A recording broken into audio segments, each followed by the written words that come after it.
I learned something about silence the night my brother laughed at my daughter. It wasn't the loud kind. It didn't echo. It didn't demand attention. It just settled in my chest like a cracked rib. My name is Megan Hart. I'm a single mom. My daughter Lila had just turned 3. We were in my backyard, early evening. The sun low enough to soften everything it touched. Paper lanterns swayed between the fence posts. Pink frosting melted slightly at the edges of the cake. Someone's phone played a kid's playlist too quietly to be useful. Lila stood beside the table, both hands gripping the edge, rocking on her heels. She'd been practicing one sentence all week. We practiced it in the car, in the hallway, whispered it before bed like a secret. She looked up at the faces around her and tried, "Thank you, come." Not perfect, but brave. Her mouth stayed open at the end, waiting, like she was checking to see if the world would meet her halfway. That's when my brother leaned forward. He didn't lower his voice. He didn't hesitate. "So when is she going to actually start talking?" he said, smirking. "Or is this it?" The laugh came easy to him. Too easy. A couple people chuckled, nervous, polite. My father exhaled through his nose, amused. My mother tilted her head and said, "Oh, Brent, don't say it like that." But she was smiling. That smile did something to me. That was the second something in me snapped. Lila didn't cry. That was the worst part. She looked from face to face, confused. Not by the words, by the sound, the sharpness, the way the air changed. Her fingers tightened in my sleeve.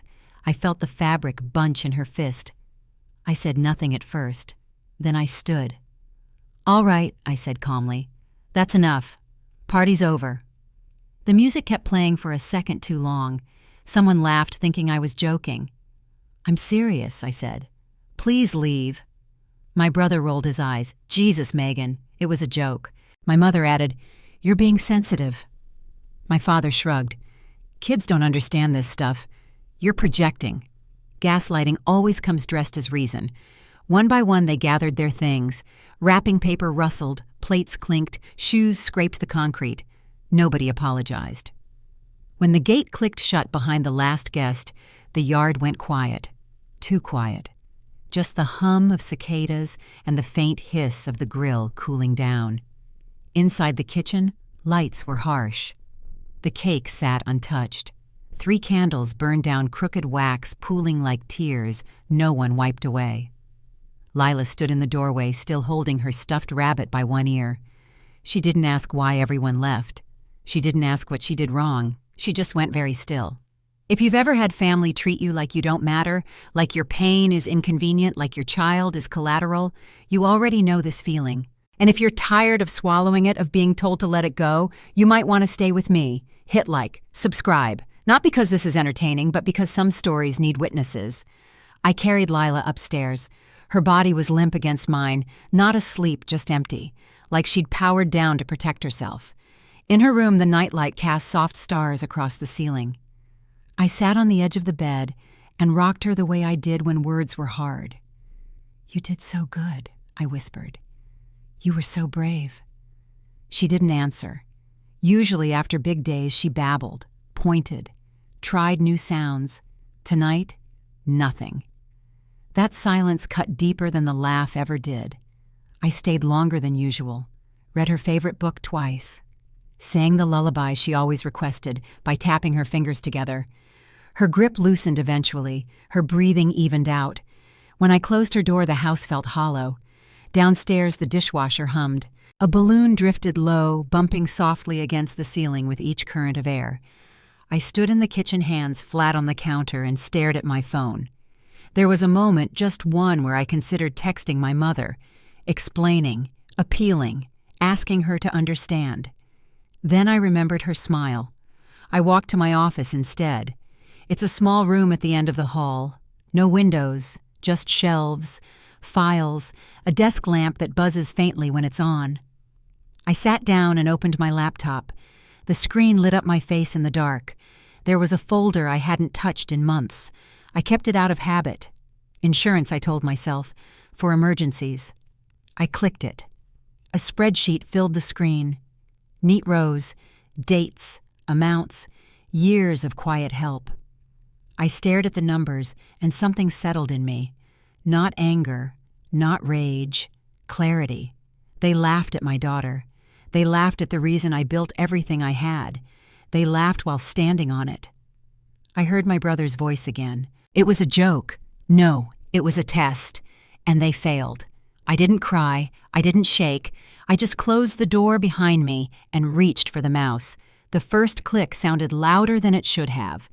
That night I chose my child, and that choice was going to cost them everything they never thanked me for. I didn't start helping my family because I wanted power.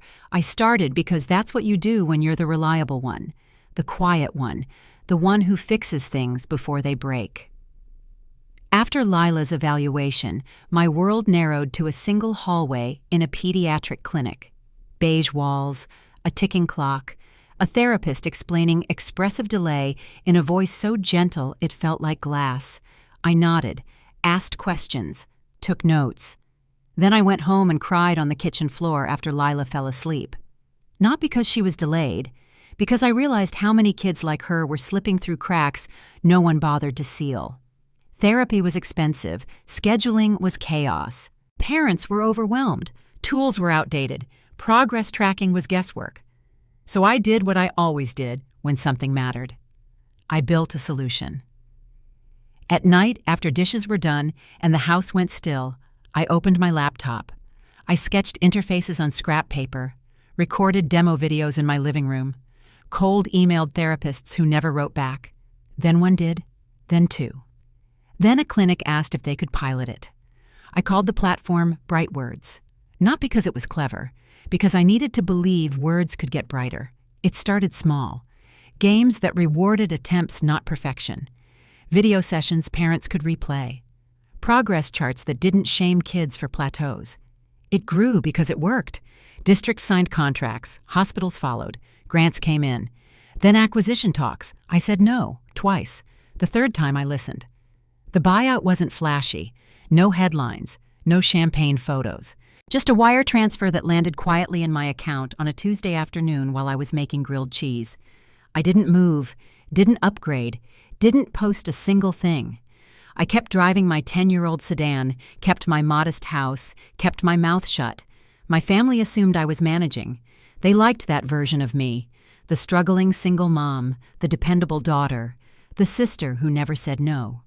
When my parents complained about their rising property taxes, I paid the escrow shortfall without telling them.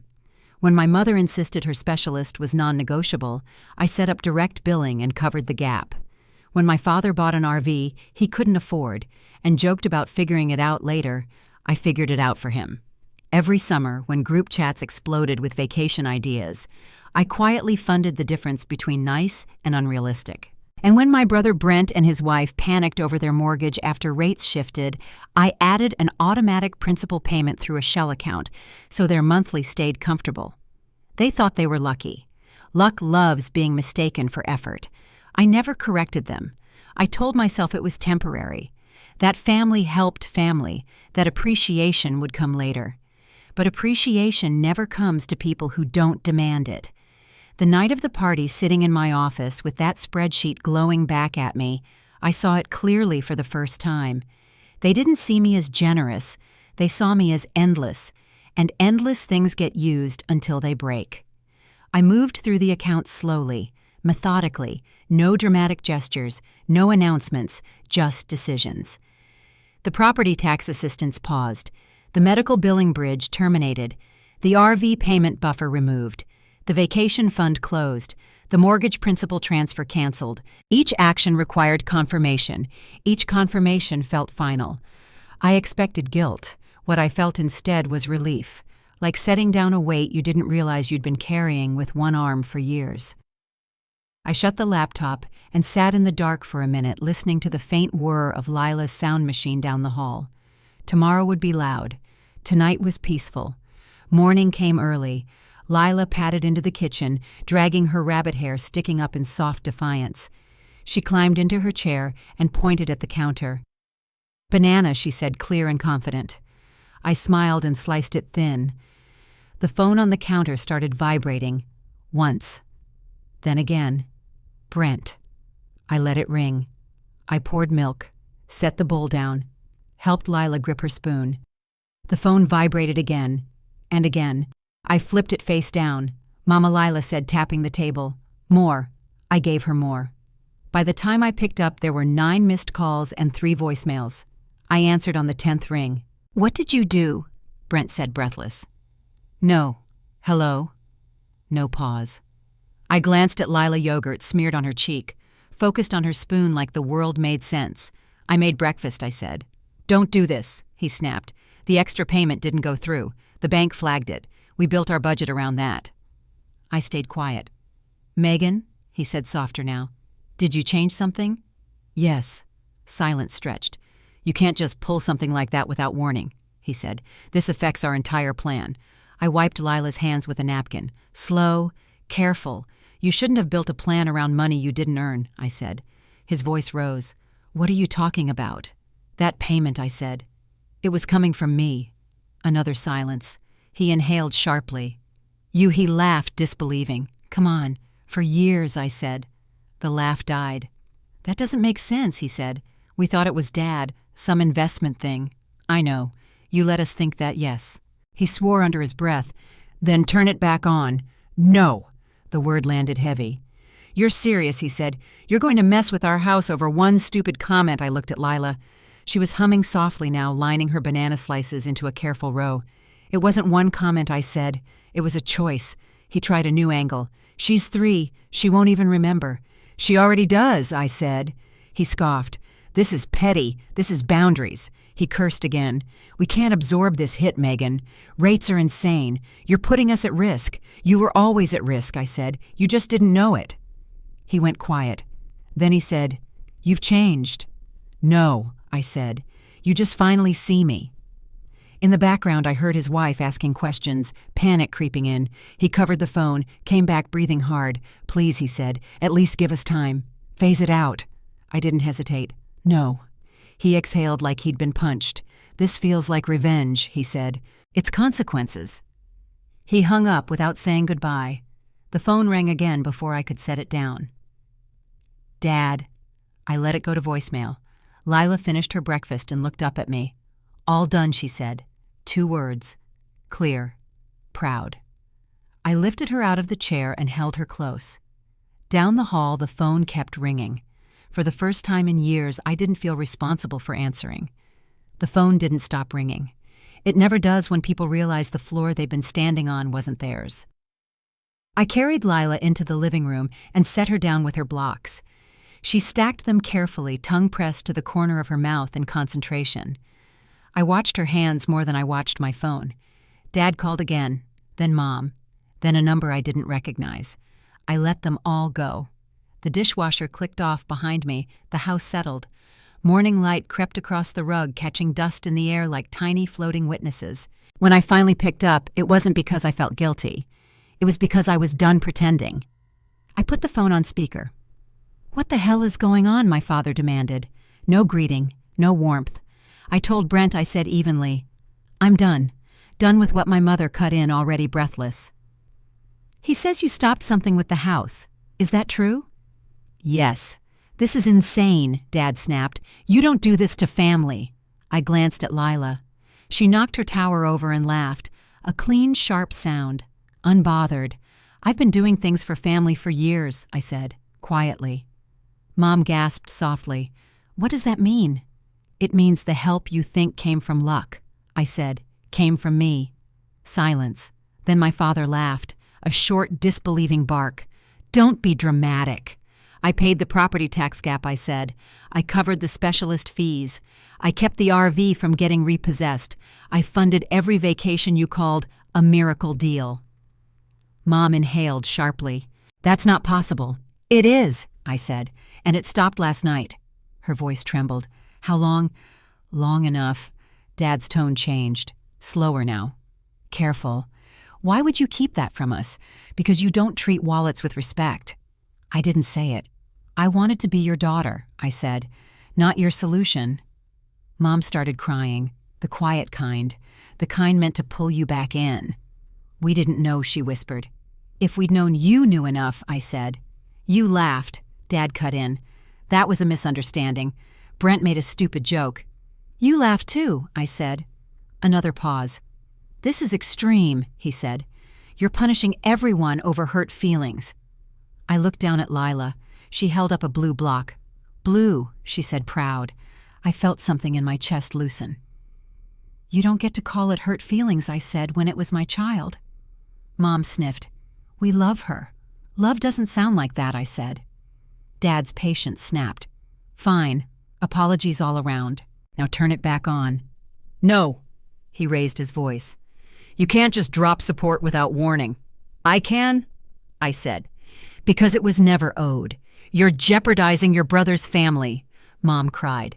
Their home. I'm protecting mine, I said. Dad muttered something under his breath, then louder. Where did this money even come from? I didn't hesitate. I built a company. Mom's crying stopped. What a platform, I said. For speech therapy, tools, tracking, parent support. Dad scoffed. Since when? Since Lila was diagnosed, I said. Another silence. He cleared his throat. And it's successful. Yes. Mom whispered my name like she was trying it on for the first time. That's why I didn't say anything I said, because I knew what would happen next. Dad tried a different angle. Well, that's impressive. We're proud of you. The words came too late to matter. Being proud now doesn't fix yesterday, I said. Mom pleaded. Please reconsider. At least the essentials. My doctors. You'll have to adjust, I said, like everyone else does. Dad slammed his hand down on something. I heard the thud through the speaker.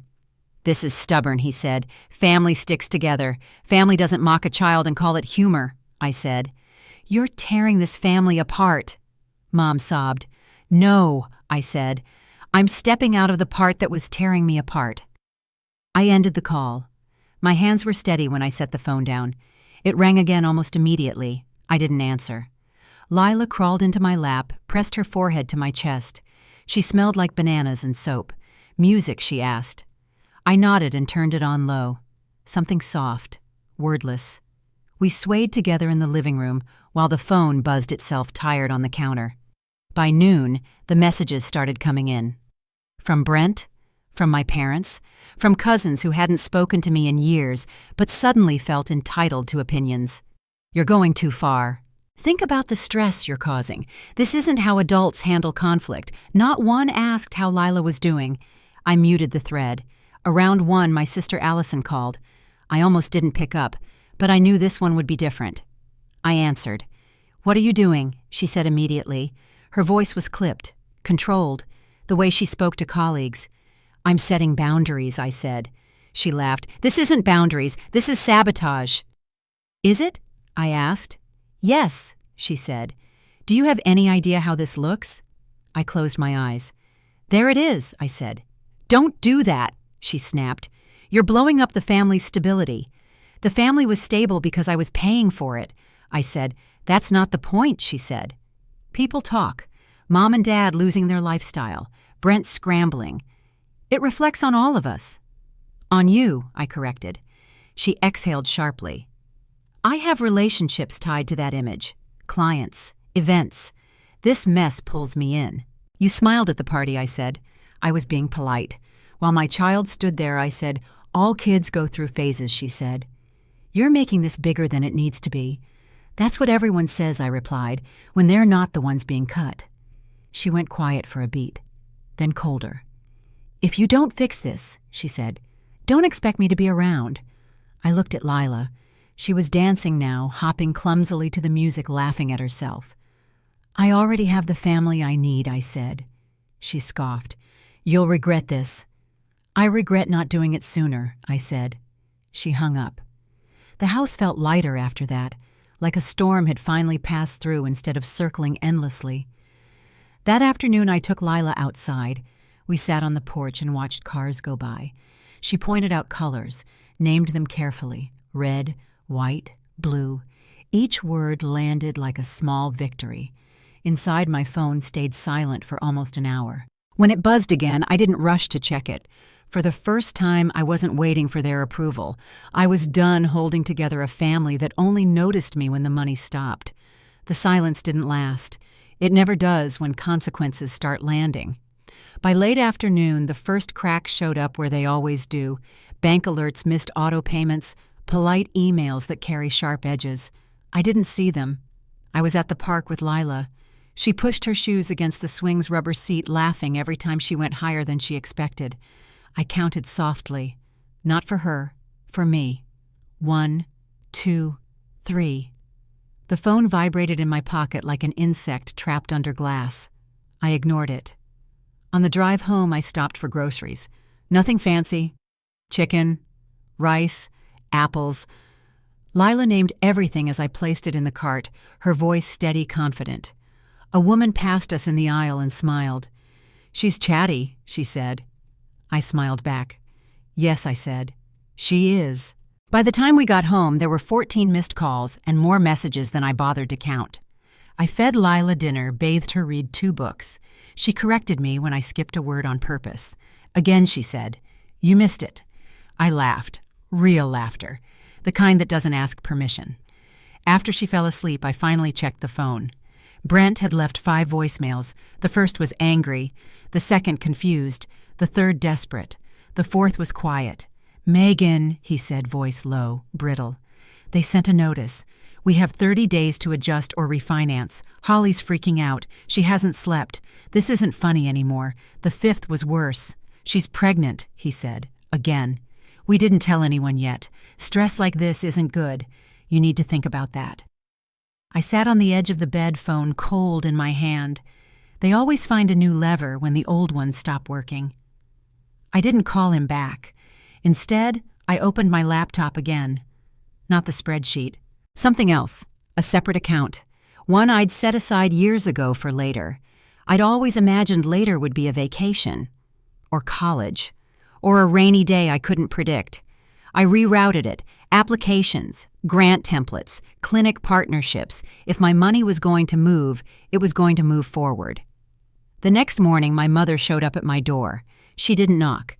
She rang the bell twice hard, like urgency might change my mind. I opened it and didn't step aside.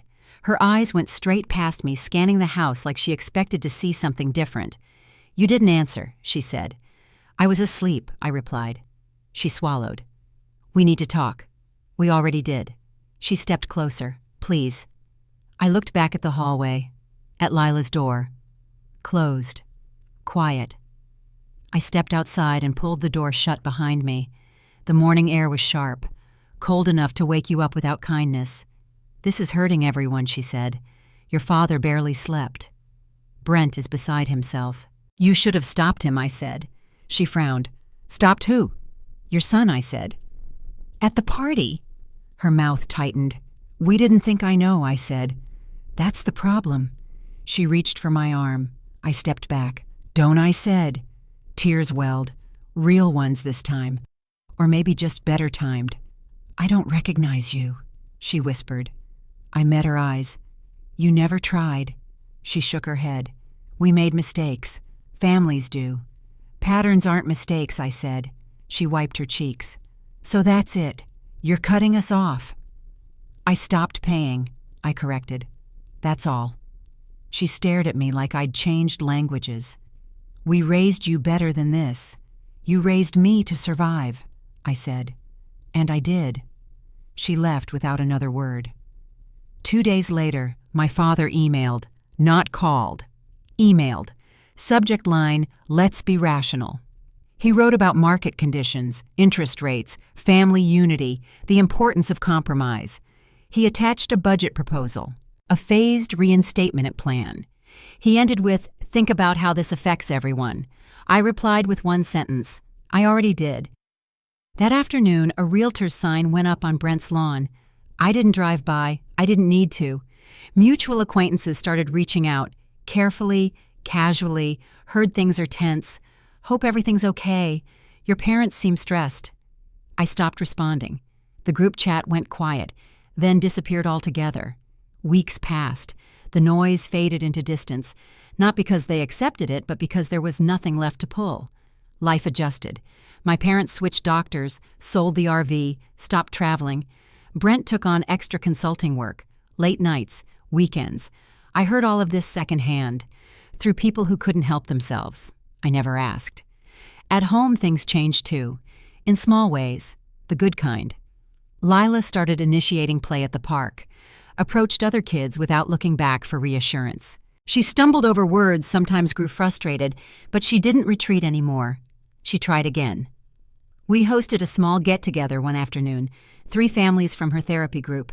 No balloons, no speeches, just kids on the floor, parents who understood silence without filling it. No one laughed at the wrong things.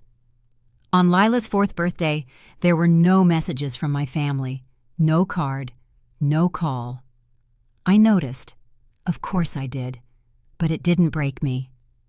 That night after the cake was eaten and the candles blown out, Lila climbed into my lap and wrapped her arms around my neck. "Happy," she said. One word, full sentence. Outside, the porch light hummed softly. Inside, the house felt steady. I didn't lose a family. I released one. And in the quiet that followed, my daughter found her voice. A year passed without an announcement, no dramatic reconciliation, no final showdown, just absence. At first I counted it without meaning to. First birthday without a card. First Thanksgiving without a passive-aggressive text. First Christmas morning where my phone stayed dark. Then I stopped counting. Life has a way of filling the space you stop defending. Lila turned 4 in early spring. She woke up before sunrise, climbed out of bed on her own, padded down the hallway, and crawled into mine. "Mommy?" she whispered close to my ear. I dreamed words. I smiled into the pillow. "Did you?" She nodded seriously. They came fast. That was the thing about her progress. It wasn't loud. It didn't arrive all at once. It came like morning light, slow, undeniable, and impossible to argue with once it was there. Therapy days stayed sacred. Practice stayed playful. Pressure stayed out. When she got stuck, she didn't shut down anymore. She frowned, took a breath, tried again. Watching that rewired something in me. I stopped apologizing for clarity, stopped explaining my choices to people who benefited from my silence, stopped mistaking endurance for love. The money I wasn't spending didn't sit idle. It moved, quietly, deliberately. I funded speech therapy sessions for families who couldn't get appointments covered. I partnered with clinics that were drowning in wait lists. I paid for devices, materials, training, no branding, no press, just receipts and progress reports. Parents sent videos. First sentences, first clear, "I love you." Teachers emailed about kids who finally raised their hands instead of disappearing into the back row. Every message felt like a repair. Not to my family, to something older. At work, I kept my head down, declined interviews, let the product speak. The team grew. The impact widened. At home, our world expanded in smaller ways. Playdates turned into friendships. Neighbors stopped by without explaining themselves. Holidays became warm instead of tense. On Sundays, Lila and I cooked together. She narrated each step like a tiny host. Stir slow. No spill. Careful hot. Her confidence filled rooms the way laughter does unexpectedly completely. I heard things, of course, about my parents downsizing, about Brent selling the house faster than planned, about Allison keeping her distance to avoid questions she couldn't spin. I never corrected anyone.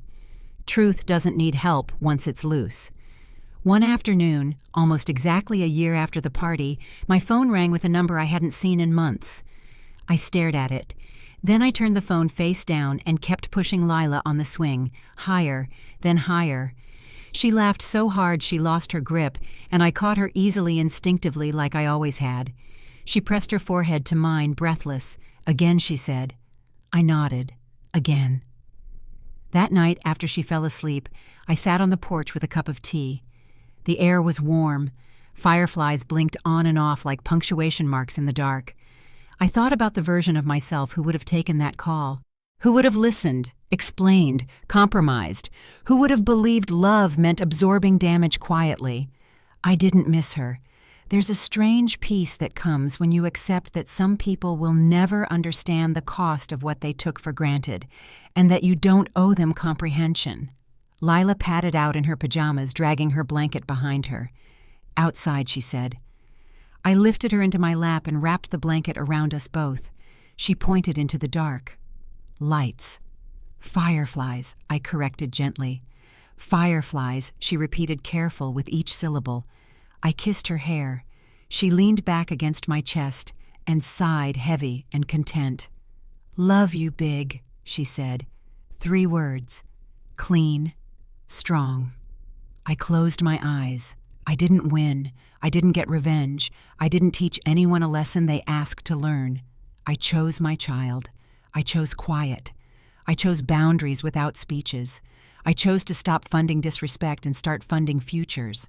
I lost a family that laughed when my daughter struggled. What I gained was a life where her voice grows stronger every day, and that trade I'd make it again.